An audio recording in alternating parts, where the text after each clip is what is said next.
What's up sa inyo mga kuys, no? Welcome back sa aking channel and welcome din sa ating new segment, no, ang Hot Wheels Spotlight, kung saan magkakaroon tayo ng short review sa mga Hot Wheels collections natin.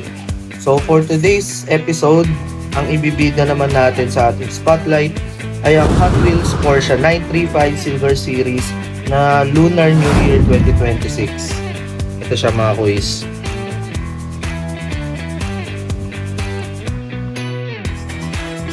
Yun mga kuys, unang tingin pa lang talagang standout na agad siya, no? So white horse with gold lining livery dahil Year of the Horse ngayong 2026. Bali, symbol ito ng strength, speed at good fortune.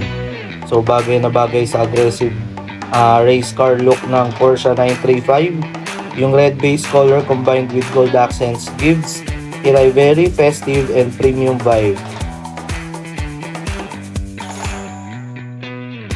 Yun mga kuys, no, since part siya ng Silver Series, mas premium siya compared sa mga mainline, no.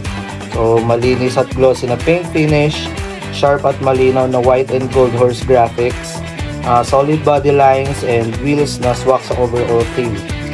So solid talaga siyang ipang display, no, whether carded or loose. Ang ganda rin ng card niya, eh.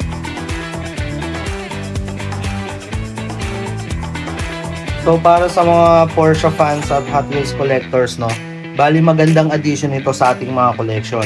Dahil Lunar New Year themed siya at Year of the Horse edition, mas unique siya kumpara sa normal race liveries. So hindi lang siya basta diecast, may story and cultural meaning pa. So overall, itong Hot Wheels Porsche 935 Silver Series na Lunar New Year, Year of the Horse edition ay perfect mix ng culture, racing heritage at premium design. So hindi lang siya laruan, isa siyang celebration on wheels.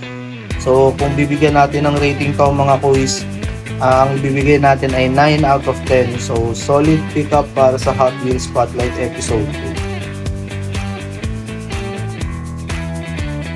2. Yun, and that wraps up Hot Wheels Spotlight episode 2 featuring the Hot Wheels Porsche 935 Silver Series Lunar New Year, Year of the Horse edition. So kung nagustuhan nyo ang review na to, don't forget to like, share, and follow for more Hot Wheels Spotlight episodes. So comment down below kung ano ang gusto nyong ma-feature next and tell me your thoughts about this Porsche 935. So maraming salamat sa panonood and I'll see you on the next episode of Hot Wheels Spotlight. So keep collecting, keep rolling, and stay awesome guys. Peace!